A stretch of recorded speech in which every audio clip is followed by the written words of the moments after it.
this is all because of gang-related violence that we're seeing? Yes.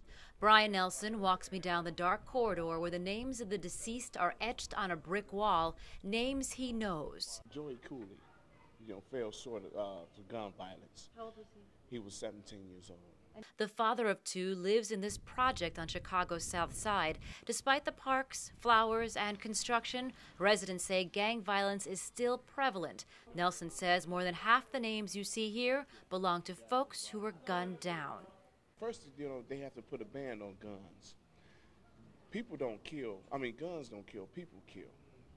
The neighborhood is struggling now, just as it was more than 20 years ago when Barack Obama strolled these grounds. This is Obama territory, not just because most of these residents are African American, but because a Democratic presidential nominee postponed his entrance into Harvard Law School to help folks here. Barack Obama adopted Chicago as his hometown in the 80s when, at the age of 23, he worked as a community organizer right here in this project called Altgeld Gardens. But some of the younger residents we spoke to didn't even know that their neighborhood was touched by a man who could be president. Do you know that he used to spend time here when he was 23 years old? He was working. No, I didn't. I really didn't know that. 18-year-old Ursula Johnson had no idea Barack Obama used to pound the pavement outside her home. She plans to vote for Obama on Election Day. It'll be her first time voting. Not because he's black. He has a head on his shoulder. He knows what he wants to do with the world, should I say.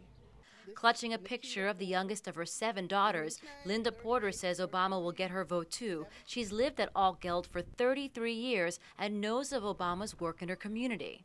He used to have meetings up at the Catholic, with the groups, different groups, and you see what the problem was out here. Porter says the signs and heavy police presence is warranted because this neighborhood is even more dangerous now than it was back then.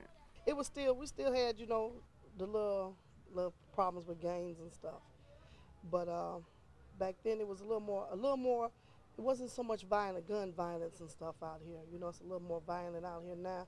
On this afternoon in Altgeld, we saw plenty of unemployed young men roaming the neighborhood. Gregory Vaughn is one of them. He says he can't find work and hopes an Obama presidency will change that. I'd be happy if he shared the wealth, you know what I'm saying? Because right now it's hard to get anything. You working for like $7.50. By the time it's time for you to pay bills and rent, you ain't seen no money you don't work for. In high definition, for VOOM HD News, I'm Jennifer Santiago in Chicago.